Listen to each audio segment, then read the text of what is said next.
بسم اللہ الرحمن الرحیم۔ السلام علیکم ورحمۃ اللہ وبرکاتہ۔ انگنت لاتعداد درود و سلام آقا نامدار علیہ الصلوۃ والسلام اور آپ کی آل اطہار پر۔ میں ہوں دا میسج ٹی وی سے خالد بخاری۔ ہم نے اپنے ناظرین کے ذوق کے مد نظر آن لائن کتاب کا سلسلہ شروع کر رکھا ہے۔ اسی سلسلے کو آگے بڑھاتے ہوئے ایک نئی ویڈیو بھیڑوں کا رکھوالا اور عالم کے نام سے۔ امید کرتا ہوں کہ آج کی کاوش آپ کو پسند آئے گی، اور ان تمام احباب سے گزارش کرتا ہوں جنہوں نے ابھی تک ہمارے چینل کو سبسکرائب نہیں کیا وہ ہمارے چینل کو سبسکرائب کر لیں، ساتھ میں بیل آئیکن دبا لیں تاکہ ہر لیٹسٹ آنے والی ویڈیو کا نوٹیفیکیشن ان کو بر وقت مل سکے۔ ویڈیو کو لائک کیجیے گا، شیئر کیجیے گا اور کمنٹس باکس میں اپنے کمنٹس لازمی دیجیے گا۔ چلتے ہیں آج کی ویڈیو کی جانب۔ ان کا یہ پیغام صدر پاکستان کے نام ہے۔ فرمایا 1947 میں ہم نے خواب دیکھا کہ ایک پودا مسجد نبوی صلی اللہ علیہ وآلہ وسلم سے پھوٹا اور دیکھتے ہی دیکھتے بیل کی طرح بہت دور تک چلا گیا۔ اس کے پرلے سرے پر سبز پتیاں نکل آئیں۔ کئی ایک سال کے بعد پھر وہی خواب دیکھا کہ اس پودے کے پرلے سرے پر جو پتیاں پھوٹی تھیں وہ خشک ہو گئی ہیں، لیکن مسجد نبوی صلی اللہ علیہ وآلہ وسلم میں اس کی جڑ جو کہ ہری ہے۔ کئی ایک سال کے بعد اب پھر وہی خواب دیکھا ہے، پرلے سرے کی خشک پتیاں پھر سے ہری ہو رہی ہیں۔ مبارک ہو۔ فرمایا صدر پاکستان کو ہمارا پیغام دینا، کہنا بیڑوں کا رکھوالا خود چھاؤں میں نہیں بیٹھتا۔ اس پیغام کو سننے کے بعد میں نے محسوس کیا جیسے میں اس پودے کی ایک مرجھائی ہوئی پتی ہوں جس کی جڑیں مسجد نبوی صلی اللہ علیہ وآلہ وسلم میں ہیں۔ اس روز میں آقا علیہ الصلوۃ والسلام کی ایک بھیڑ بن گیا۔ اس وقت میں نے آقا علیہ الصلوۃ والسلام کی خدمت کی حاضری دینے جا رہا تھا اور اس شخص کی مائیت میں جا رہا تھا جسے حضور صلی اللہ علیہ وآلہ وسلم کا ایک ادنا غلام ہونے کا سر حاصل تھا۔ چاہیے تو یہ تھا کہ جذبے کی شدت سے میرا سینہ پھٹ جاتا، جسم کی پھپھوندیاں اڑ کر سڑک پر بچھ جاتی، مٹی میں جذب ہو جاتی اور پھر صدیوں اس راہ پر چل جانے والوں کے قدم چومتا رہتا، لیکن کچھ بھی نہیں ہو رہا تھا، کچھ بھی نہیں۔ دل بند، قلب بند، خالی، جیسے ساری کائنات کا خلا میرے سینے میں آ گھسا ہو۔ اس خلا کی وجہ سے میں شرمندگی محسوس کرنے لگا۔ احساس شرمندگی بڑھتا گیا، حتیٰ کہ وہ اس قدر بڑھ گیا کہ میں نے جھوٹ موٹ سوچنا شروع کر دیا کہ میں تو مدینہ منورہ میں حاضری دینے کے جذبے سے سرشار ہوں۔ میں تو ہمیشہ سے حضور صلی اللہ علیہ وآلہ وسلم کا دل دادا رہا ہوں، ہمیشہ سے۔ میری اس منافقت پر میرے روبرو ایک چہرہ ابھرا۔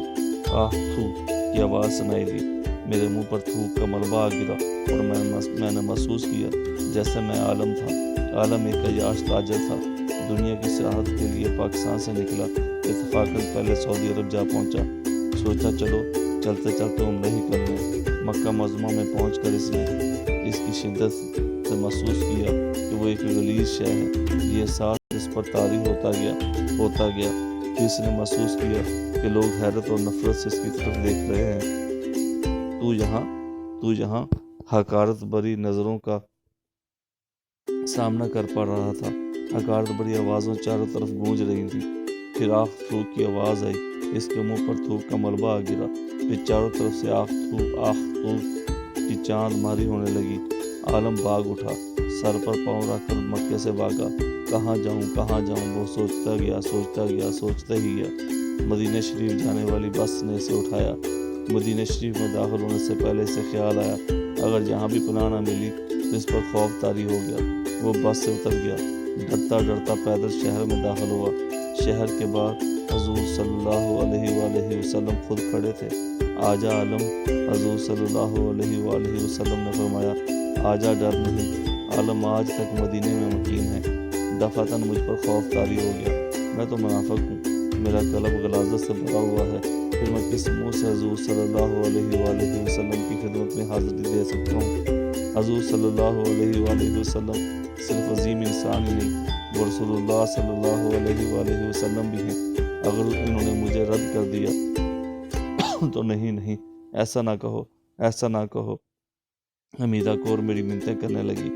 حمیدہ کور ایک خوبصورت نوجوان لڑکی تھی۔ ابھی وہ 10 سال کی تھی کہ تقسیم ہند عمل میں آ گئی۔ سکھوں کے جتھے نے ان کے گاؤں پر حملہ کر دیا۔ جاتے ہوئے ہمراور سکھ حمیدہ کو اپنے ساتھ لے گئے۔ وہاں پہنچ کر حمیدہ کور بن گئی۔ پھر 3 سال کے بعد وہ لانا سنگھ کی بیوی بنا دی گئی۔ اس کے گھر 2 بچے ہوئے۔ اس کے باوجود وہ گھر حمیدہ کا گھر نہ رہا۔ حمیدہ ان بچوں کی ماں نہ بن سکی۔ لانا سنگھ کی والانہ محبت اسے اپنا نہ سکی۔ دن رات صبح شام وہ اللہ سے دعا کرتی، یا اللہ مجھے اس کال کوٹھی سے نکال۔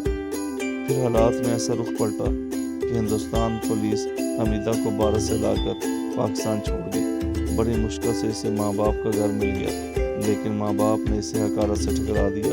وہ برادری کی وجہ سے مجبور تھے، کیونکہ حمیدہ سکھ کی بیٹا تھی اور وہ سکھ بچوں کی ماں تھی۔ پھر حمیدہ نے گڑ گڑا کر رسول اللہ صلی اللہ علیہ وآلہ وسلم کی خدمت میں عرض کی، یا رسول اللہ صلی اللہ علیہ وآلہ وسلم، مجھ پر میرا اپنا وطن تنگ ہو گیا ہے، مجھ پر میرے اپنے ماں باپ کے گھر کا دروازہ بند ہو گیا ہے، میرے لیے اب دنیا میں کوئی پناہ گاہ نہیں رہی۔ یا رسول اللہ صلی اللہ علیہ وآلہ وسلم، مجھے اپنے قدموں میں بلا لو۔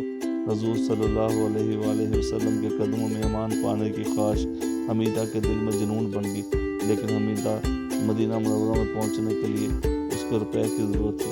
روپیہ اکٹھا کرنے کی صرف ایک ہی صورت تھی۔ اپنی اس خواہش کو پورا کرنے کے لیے حمیدہ نے اپنا جسم بیچنا شروع کر دیا۔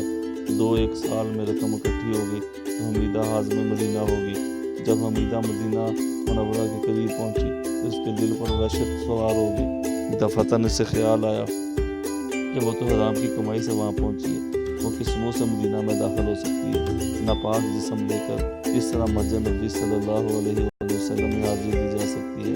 روتے روتے حمیدہ کی گونگی بن گئی۔ اسی حالت میں حمیدہ کی آنکھ لگ گئی۔ حضور صلی اللہ علیہ وآلہ وسلم خود تشریف لائے، فرمایا اٹھو حمیدہ، ملال نہ کرو، دیکھو تو تمہارا جسم کتنا پاکیزہ ہے۔ حمیدہ نے دیکھا اس کا جسم منور، پھر وہ جاگی۔ اس نے اپنے آپ کو مسجد نبوی میں پایا۔ حمیدہ آج تک مدینہ میں مقیم ہے۔ حمیدہ کی باتوں سے میرے دل میں اطمینان سا پیدا ہو گیا۔ میں بھی بیوقوف ہوں، میں نے سوچا، جو خواہ مخواہ ڈر رہا ہوں، یہاں تو رحمت کا دریا ٹھاٹھے مار رہا ہے، پھر ڈر کیسا؟ یا رسول اللہ صلی اللہ علیہ وسلم، یہ سچ ہے۔ میں نے گڑ گڑا کر گزارش کی کہ اس وقت میرے دل میں مدینہ منورہ میں حاضری دینے کی طلب نہیں، پھر میں حضور صلی اللہ علیہ وآلہ وسلم کے ایک ادنا غلام کی مائیت میں حاضر ہو رہا ہوں۔